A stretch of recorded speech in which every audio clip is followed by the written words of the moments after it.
What's up my loves, welcome back to my channel. For those of you who are new here, welcome to my channel. My name is Lizelle and today's video is yet another first impressions. I've been really into testing out and trying different foundations lately and you guys have been liking it as well, so I'm back with another one. So for today's first impression, I will be trying out the Hourglass Vanish Seamless Foundation Stick. I've been hearing a whole heap of great reviews on this bad boy right here, so I figured that I needed to jump onto the bandwagon and test it out myself. But before I get into that, make sure that if you aren't already to subscribe to my channel, you can do that by clicking on the subscribe button down below. And if you do enjoy this video or find it helpful, be sure to give it a thumbs up. Alrighty, first things first, let's just talk about the packaging. I mean, is this not just so sleek? Like, ooh, I love it. The packaging caught my eye straight away. Obviously, it's a foundation stick, so when you open it up, you just twist it, and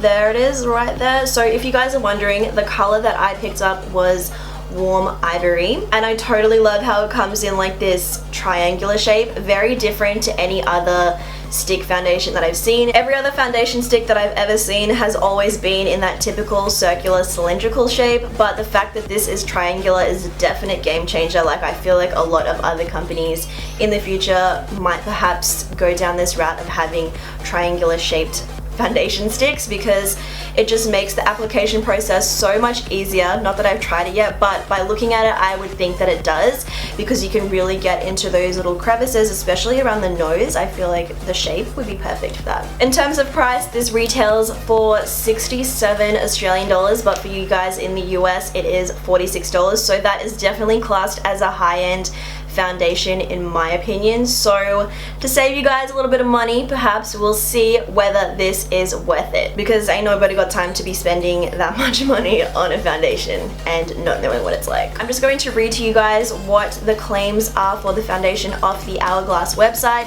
So it says it is a revolutionary foundation stick with the coverage of a concealer, the fluidity of a liquid, and the weightlessness of a powder in a long-wearing waterproof formula for undetectable coverage. Undetectable full coverage at that. The unprecedented concentration of pigment in this foundation provides maximum coverage with minimum product, concealing all discoloration and imperfections for flawless skin with a seamless finish. So that in itself sounds pretty enticing. I don't know about you guys, but full coverage with a lightweight feeling is a definite like attention grabber for me. Like, whenever I see that, I'm like, I need to try that right now. As for the features and benefits, it says that this is a foundation and concealer in one, and that this foundation has a concentrated formula that contains double the amount of pigment versus traditional foundations for instant coverage in one application. It says that it's long wearing, and it also says that it's waterproof, which I did not know, which is actually quite good because where I am at the moment it is very hot.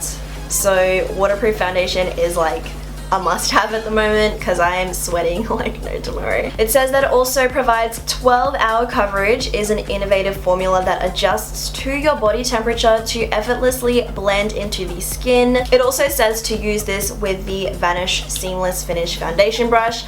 I personally did not pick that up, so I probably will be using the Sigma Flat Top F80 Kabuki brush. And I think I'm also going to perhaps maybe test it out with a beauty blender, because I have heard that people do like to apply it with a beauty blender. It's also available in 26 shades to perfectly match every skin tone, is vegan, which is awesome, and it comes with 0.25 ounces of product or 7.2 grams of product. So yeah, that's pretty much what it claims to do and all the benefits and features of it. For my shade, Warm Ivory, it is a light, medium, warm undertone. That's what it's described as. So hopefully it suits me. I'm really excited to put this on. Like, I'm pretty excited. So I actually also did pick up the Hourglass Mineral Veil Primer because my cousin actually recommended this to me. She said I had to try it and I was gonna love it.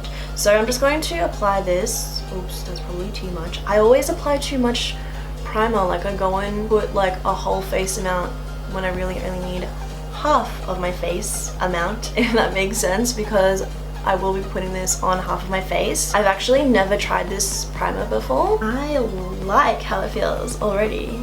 It feels so smooth. Dang. So I'm going to put this on half of my face The foundation actually did recommend to use this primer as well. I did only pick up the little baby size because I don't know if I'm gonna like it, but we'll see.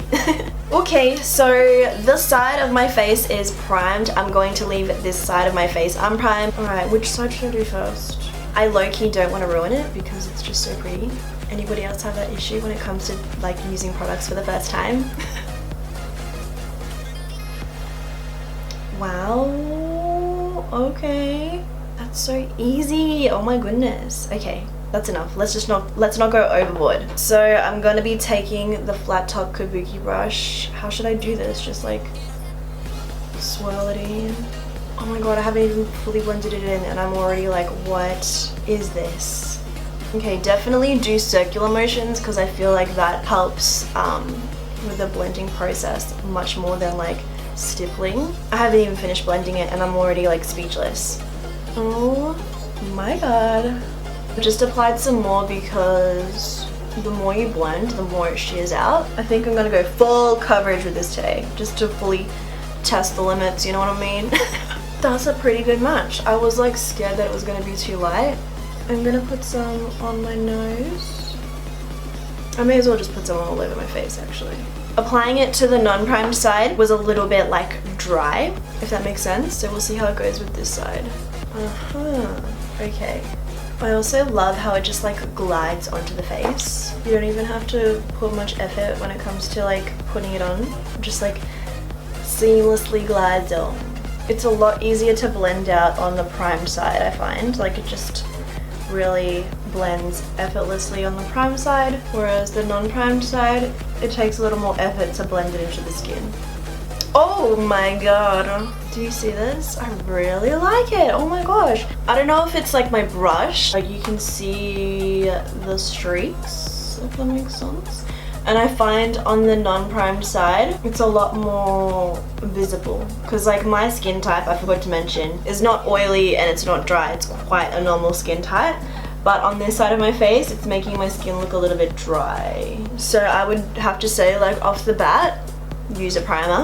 Let's just try a beauty blender for my forehead. It's okay with the beauty blender, but it definitely does shear it out. So it's not going to give you like that full coverage look unless you keep like layering it. So obviously the beauty blender is dampened, so that is going to shear it out. Okay, I think I'm done with the application. It's so weird because it honestly feels like you're barely applying anything, but then it gives you this amazing full coverage and it honestly does not feel heavy at all. Like I feel like I've hardly put anything on my face. It's really, really weird. I don't know, it's hard to explain. Like it's just so full coverage but lightweight, and I can't stop looking at my face because it's like, did I even put anything on? It feels so lightweight, guys. Like it's so crazy and it doesn't really feel that tacky.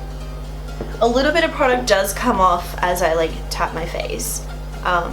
But obviously I haven't set my face yet. I am going to set it with probably just a little bit of this translucent powder. I'm sorry that I'm looking down, I'm just looking in the mirror like examining my face. And I am impressed with the application process, although I'd say you definitely do want to have a primer on when you apply it, because I found it was a lot easier to blend into my skin on the primed side than it was on the non-primed side. Like I had to work a little bit harder for this side. It also does give my skin like a little bit of a dewy glow. Like I feel like I've got highlighter on right now, like really subtle highlighter, and I'm not mad about it. Like I like how it looks. Now that I'm done rambling on about how much I loved it during the application process, I'm gonna go and do the rest of my makeup, and I will check back in with you guys to show you how it looks with all of my face done. Alrighty guys, I'm back. I finished applying the rest of my makeup and everything was like straightforward and easy. I had no issues with applying the rest of my makeup on top. Like I said, I can't find it right now, but I did set the foundation with the Australis Ready Set Go translucent finishing powder. So yeah, I'm really liking how it looks with the rest of my face done. So far so good. I will be back in a couple of hours to update you guys and let you know how it all goes, so I'll see you all then. Alright guys, I am back with an update for you all. It has been about 7 hours since I was last with you guys, and I apologize if I seem kind of like tired and like really mellow. It's because I just woke up from a nap. I would have liked to film an update earlier on in the day, but I kind of got caught up like running errands, doing grocery shopping. I was out, it's been hot, it's been humid, it's actually rained, so it has definitely put the foundation to the test today. So let's have a look in the mirror, because I honestly have not even looked in the mirror yet. Alright, so first thing I notice is, wow, I look oily. I actually look oily, and I don't know how I feel about it because I have not ever looked this oily. Like, I haven't looked this oily for months. For those of you guys who are like regular watchers of my videos and my channel, you would know that I was recently on Accutane. I've finished that now. It's been about 3 weeks since I came off the medication, and my skin has not really shown any signs of oil as of yet. But right now, I am really noticing that my face looks oily. I definitely have to say that the humidity would be a contributing factor to that, because it's feeling really humid right now. But yeah, I look really oily, like you can fully see. Oh, actually I don't mind that glow, but my nose just looks super oily. This side, the primed side, feels better, like it doesn't feel as oily. Oh yeah, this side definitely feels a lot more tacky, whereas this side, it doesn't feel tacky at all.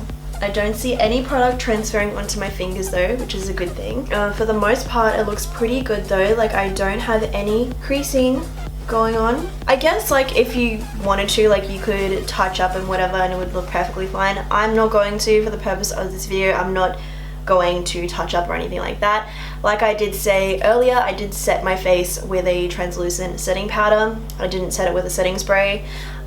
So yeah, I guess if you wanted to touch up with a bit of powder, you could totally do that. I don't know, I'm just not used to seeing oil on my face. It's been like quite a few months since I've seen any type of oil production going on my face.